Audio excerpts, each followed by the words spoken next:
It is appointed unto man once to die, Hebrews 9:27 writes, and after that, the judgment. So I don't have many opportunities to relive my life. I've got one time to live my life, and then I will be judged by God according to Christ.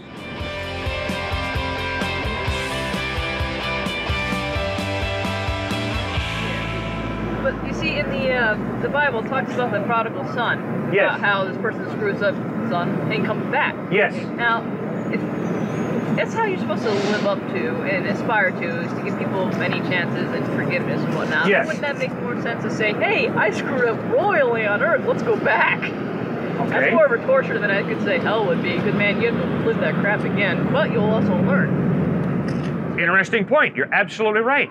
The prodigal son messed up royally. His father has his arms wide open, and the prodigal comes home, and the father doesn't say, get out in the field and earn your way back. He says instead to the servants, quick, kill the fatted calf, we're going to feast and celebrate. This son of mine was lost, and he's found. He was dead, and he's alive again. That's grace. But you're right. Jesus insists, the Bible insists, that this life, one life, is the time that God has given you and me to decide where we want to spend eternity, either together with God or separate from God. There is an incredible finality to death, according to the Bible and Jesus. And then what exactly is separation from God? Jesus defined separation from God as being hell. He did not give us a photograph. Obviously, people have tried to paint a picture of hell. So then, theoretically, if you are separate from God, you go somewhere else, correct? You're either annihilated, or you experience life separated from God. But you're not going to be with God. If you're separate from this God, could you be sent to another one? Well, according to Christ, there only is one God. Alright. There are not many gods. But then Christ only had one point of view. Just the same way you and I only have one point of view. And that was from one culture. And it's... Remember, everybody has one point of view. The person who says, all roads lead to heaven, has one point of view. All roads lead to heaven. The person who says, some roads lead to heaven, has one point of view. Some roads lead to heaven. The person who says, one way leads to heaven, has a point of view. One way leads to heaven. So, based on all the evidence I see before me, how would you convince me to switch this religion if indeed Christianity is very evangelical in nature? All you have to do is ask yourself, who or what am I living for? And secondly, what is the evidence that what I'm living for is true? Then you need to look at Jesus Christ by reading the Gospels of Matthew, Mark, Luke, and John, and ask yourself, is there not more evidence of his life, teachings, death, and resurrection that point to Christ being credible and reliable than there is evidence that the object that I put my faith in, whatever that object is, and obviously I don't know for you, you have to answer that for yourself, is there not more evidence that Jesus Christ is reliable as opposed to the object I've chosen to put my faith in? Let me give you one quick example. And I don't know that this is true of you, obviously, because I don't know you. But many people say to me, Cliff, unless you can scientifically prove it, it's not true. Not necessarily. Okay, but do you realize what a philosophy that is? That is a faith. Because all you've got to ask that person is, would you please scientifically prove to me that unless you can scientifically prove something, it's not true? You see, science is a wonderful branch of knowledge. But there are so many philosophical questions in life, it's incredible. And yet there are many Americans who are making this incredible mistake of saying, well, my faith ultimately is in science.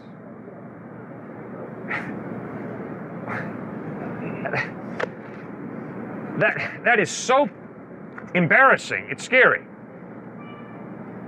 How do you go on a scientific date? How do you run a family on science? How do you have a friendship scientifically? How do you scientifically show me that George Washington was the first president of the United States? Science is a wonderful branch of knowledge, but it's a very, very narrow branch of knowledge. 4 different accountings of Jesus' life, and only in one of them does he say, forgive them for they know not what they're doing. In another accounting of the Bible, he asks, God, our Father, why have you forsaken me? Right. So how do you explain this contradiction here? Well, sir, there's absolutely no contradiction. What is a history? Every history is a selective account of what really happened. But I mean, those are 2 radically different ideas. If you're trying to express the mindset of Christ, one of them he understands what he's doing. He realizes he's died his sins, and the other one he has no idea what's going on. He doesn't understand why he's been offered up as a sacrifice by God. So which is correct? You bet. What Jesus insisted is that when he was dying on the cross, God the Father put the sins of the world on his Son Christ. In other words, Christ became sin.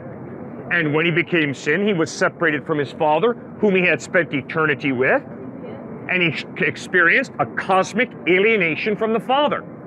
And understandably, he cries out, my God, why have you forsaken me? In 2 Corinthians 5:21, Paul writes, God made him, Jesus, who had no sin, to be sin for us. So God the Father poured out his wrath on my sin on his Son Christ. Christ paid the penalty that I deserve. That's why he can offer me forgiveness. God is just. The penalty for my sin is death and hell. But God is also forgiving. And the justice and the forgiveness of God come together at the cross of Christ, where he absorbs, as a substitute for you and for me, the penalty we deserve for our wrongdoing, thereby offering us forgiveness. Well, okay, so you say God is just, so he puts all these sins on his Son, but, I mean, isn't it unjust to set a standard that humanity can't possibly live up to? Good question. Adam and Eve did not have to sin, and in a very real sense, I don't have to sin, neither do you. Well, you just said in your own life you've tried to live a sinless life like Jesus, and you have failed. I sure have. And so I would say that it is, while it's a great aspiration to have, no one can actually live like that. It's not. There are the levels in your life that are just it is inhuman to be able to resolve. So isn't that unjust to expect more of his creations than we are capable of? Okay, good question. You're right. I was not born with a perfectly clean slate. I was born with what Dallas Willard, the philosophy professor at USC, calls a readiness to sin factor. And so are my 3 kids. And if you work with children, you see that readiness to sin factor in little children. All right, so you're right. We're born scarred. Absolutely correct. We're born scarred. So now the question is there a solution? And that's what Jesus Christ offers. Now, even though we're born scarred, don't you and I respect the Mother Teresas, the Gandhis, the Dr. Martin Luther Kings of this world, the Harriet Tubmans? When we see people who live exemplary lives, we sit back and say, wow, that is really good. I respect that. But even those people don't live up to the standard. I mean, exactly. My Mother Teresa, we find in her diaries that she was, in great doubt of God until the day she died. Yes. And I find that kind of honesty refreshing, don't you? Oh yeah, no. I love it. I can promise you, but anybody who doesn't doubt is probably on their way to being brain dead. So nothing wrong with doubt. The question is, what do you do with your doubts? Do you allow your doubts to harden into unbelief? Or do you allow your doubts to motivate you to investigate further? One quick point. Every human being has faith. What does that mean? Every human being has a worldview. What does that mean?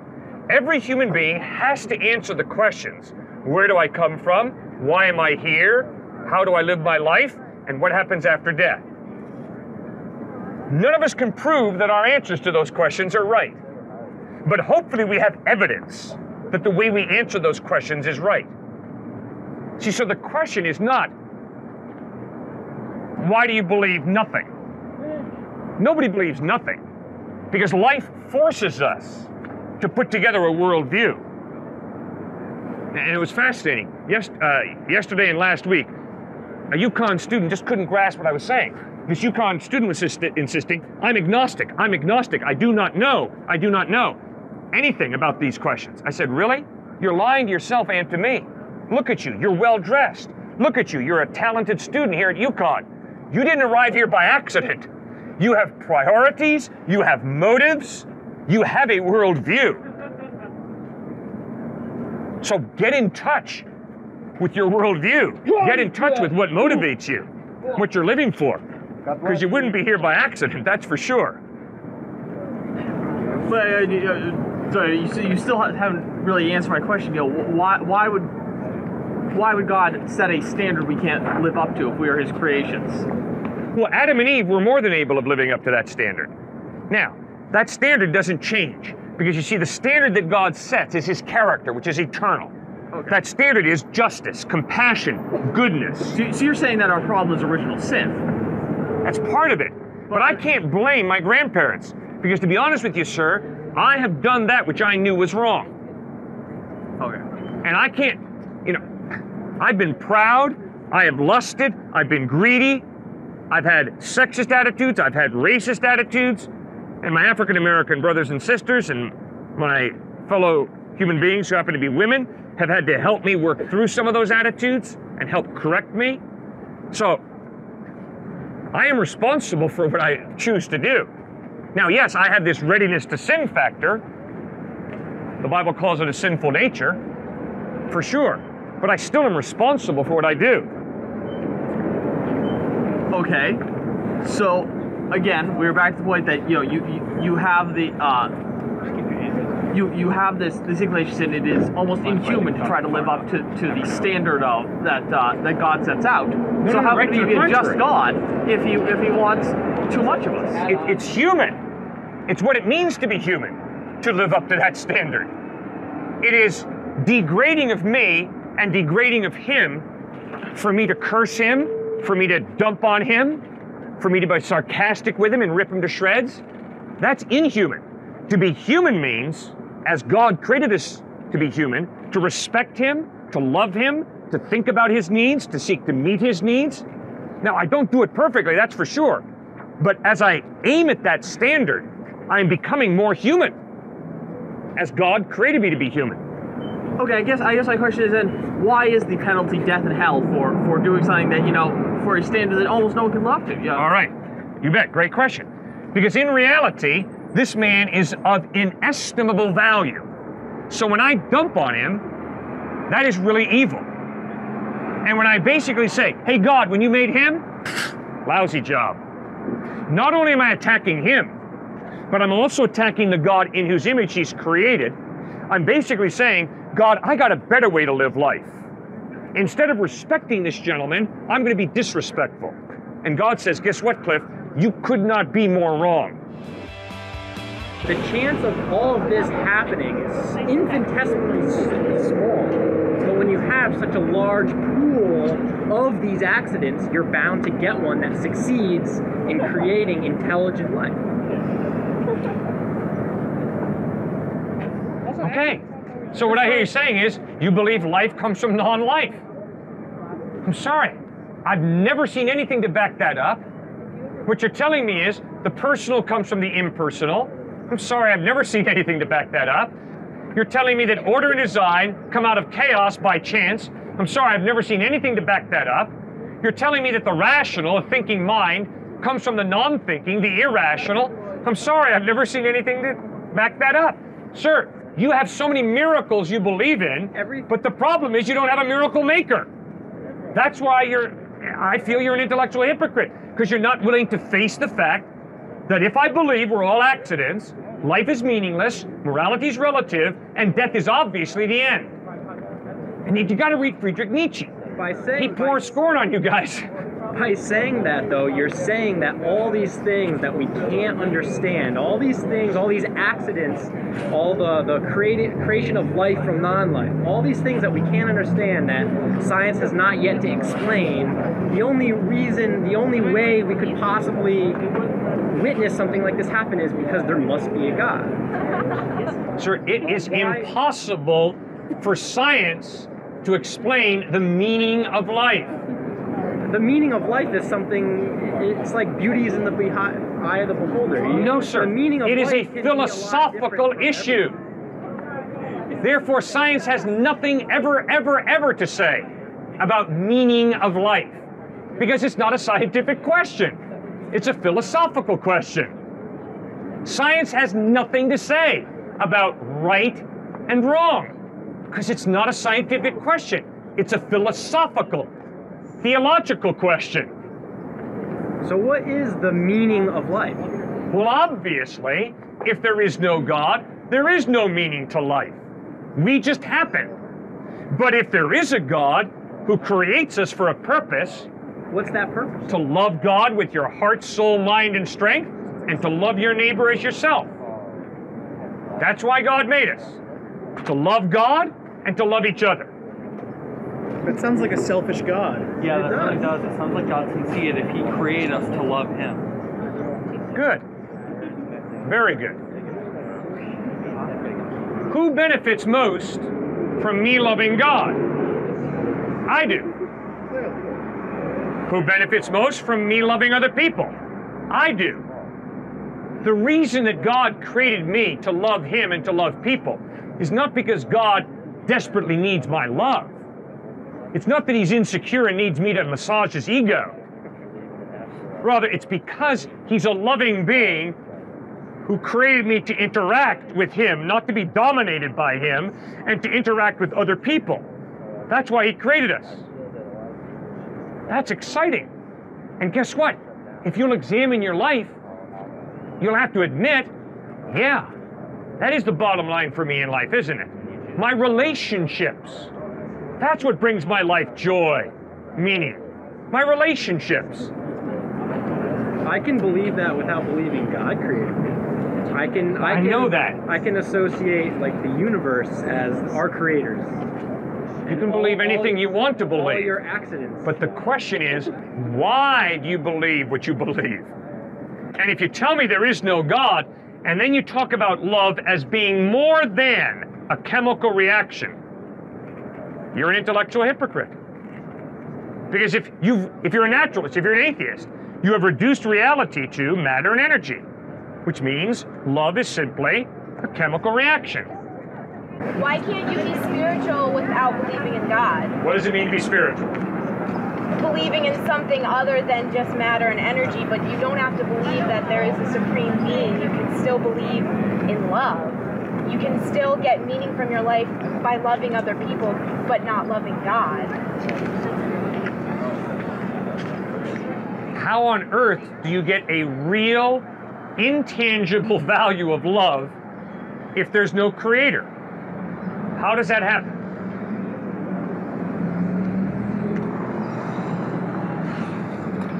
It's impossible, man. Because if there is no God, reality is matter and energy. There's no spirit. You see, when you say there is no God, you're limiting reality. And you're saying, you want to know what real is, Cliff? Real is matter and energy. And I'm saying, guess what? You know better than that. Because although you experience matter and energy, you also experience this innate drive for meaning. Now that doesn't have meaning. And neither does electricity. No meaning there. It takes a conscious mind to understand meaning. And if there's no conscious mind prior to the human mind, then obviously it's the human mind that creates meaning. And if my meaning in life is to date rape, I'm not wrong, I'm not right. It just is. And for you to tell me that there's some absolute meaning in life is totally false. You can create your own meaning, and I can create my own meaning, but we better realize it's a fantasy. It's a prejudice. So what about religions that believe in many gods and don't believe in one God like you? They get meaning out of life. And they are consistent. And they are intellectually consistent. But the atheist who says there is no God or gods, but there is meaning in life, is being an intellectual hypocrite. But if you're a theist, be you a pantheist, be you a polytheist or a monotheist, it doesn't matter. But if you acknowledge that there is some type of God, then you're right. You can have real ultimate meaning in life. So if I don't believe in God, but I live a good life, I'm kind, I'm generous, I'm very moral, but I don't believe in God, am I going to hell? If you're an atheist, why are you concerned about hell? Well, I'm just wondering from the perspective of someone who does believe in God. If there are people who don't believe in God, but they're good people, do they go to hell? If you are truly good all the time, 100% of the time, you'll go to heaven. You're a morally perfect person. But if you're like me, someone who tries to do good but too frequently does evil, if you're like me, someone who's chosen to rebel against God, then you wouldn't want to go to heaven, because heaven you have to live together with God. So hell would be better, because in hell, you're separated from God. From a materialistic perspective, Right. I think absolute morality, if you're an atheist, you cannot have absolute morality. You can't say, well, there is an absolute code. However, you can have a matter of practical morality, which says, I agree with other people, we're going to call this thing wrong, and we're all going to act as if we're not supposed to do this thing, say murder other people. And generally, it's beneficial for me, because if I follow this, then my neighbors will follow it. Would you consider that to be intellectually consistent? Because from an evolutionary and social perspective, that to me makes sense. Absolutely. And I can call things, I can say, it's really good for you to give money, and say, sorry, and say, you know, I can say that's really good, and I don't mean that in an absolute sense, but I mean that in a, that's how it makes me feel, and from a practical sense, by evolutionary and social matters, Exactly. it's good. Exactly. But if I come to you as a Nazi saying, my society has agreed that Jews are inferior, need to be gassed. You're not right. I'm not wrong. I'm not right. You're not wrong. And there is no It's way. all relative. Yeah, and there is no way I can prove that, as from an atheistic perspective, there isn't. I can say, I think, you know, for empathetic reasons or for how I feel it's wrong, but no, I don't think you can find any atheist who will actually argue that absolutely by some intangible standard it's wrong. Good. But here's why it's impossible to live that out. If he steals something from me, like my bike or my backpack, when I look him in the face and say, you should not have stolen my bike, you ought not to have stolen my backpack, all of a sudden I'm appealing to this intangible standard outside of him and me. I'm appealing to his conscience and saying, come on, buddy, wake up and smell the coffee. Are you appealing to an intangible absolute moral, or are you appealing to his empathy, his feelings, and the social standard that's been set up? I'm appealing to his conscience, which hopefully ties him into moral absolute, that stealing is wrong. I guess. When I'm married No, go ahead. to a person, I think if you ever marry a person, at times you're going to look that spouse in the face and say, you should not have treated me that way. And whenever you use that word should, you're appealing to an outside standard and saying, I hope that you use your mind and your conscience to inform you that that behavior is wrong. See, that's not coming from atheism. In nature, species who survive are not necessarily the strongest, not necessarily the fastest, not necessarily the smartest, but those most adaptable, sudden, and dramatic change. And if you highly specify, you lose that ability. And it's because we have such a diverse gene pool that random mutation can happen, even in handicapped people, mentally handicapped, physically handicapped, which is why these people are important to the gene pool. I mean, from an entire species standpoint, everyone is very important to the survival of the species. Great, that's your view. But obviously, the Nazis insisted the Aryan race is a superior breed to other races. That's why we have to wipe them out and get everyone to follow the Aryan way. And which is why their argument was incorrect, because they were looking so very short-sighted. That as well. Switching the topic, I'm only wearing black until they make something darker. Yes. What does that mean? It means it's hilarious and I like to wear it. Very good. What do you think of Jesus Christ? Well, I think he was a man, and I think that even by secular definition, he was a saint. I mean, he was probably a fantastic person. If I went back in time and met him, I would say, you're an incredible person. I believe your next question would be, do I believe in God? I wouldn't say that I do. I wouldn't say that I'm an atheist, however. I do think that there's more to the superstructure of the universe than we even think is there. If I think that maybe the idea of what I believe in is something that other people could call God, but that's not the way I like to look at it. Okay, now this Jesus who you respect so highly, obviously he claimed to be God. Okay. How do you handle that?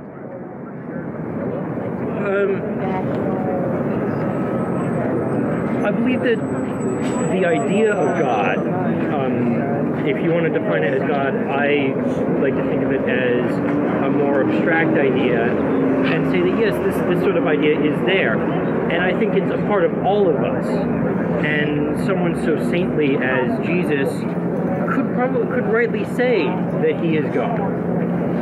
And, you know, I mean, it's sort of like the proof is in the pudding sort of thing, that he was such a good person. And, you know, I mean, because, you know, he just wanted to teach people to be good to other people and to teach them how to live a meaningful life and things like this. That, you know, it's there in all of us, and it's just a matter of bringing it to the surface.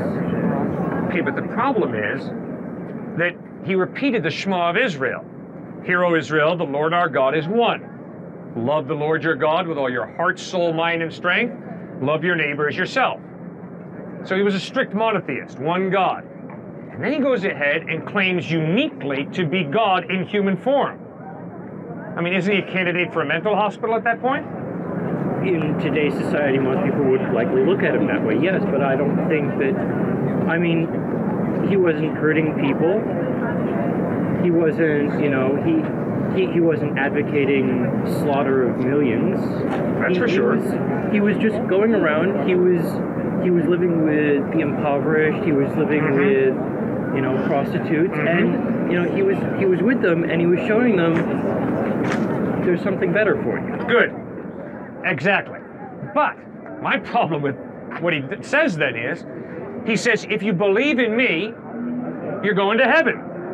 If you reject me, you're going to hell. I mean, if you have a professor here at UConn who teaches good teachings all semester long, then, lacking the persuasive skill to motivate you to study for his exam, he threatens you with expulsion from UConn if you get below a 90. I would not call the dude a good teacher. I would call him a crass manipulator who, lacking the power to, or the persuasive skill to motivate you to study for his exam, he threatens you. I mean, would you call that good?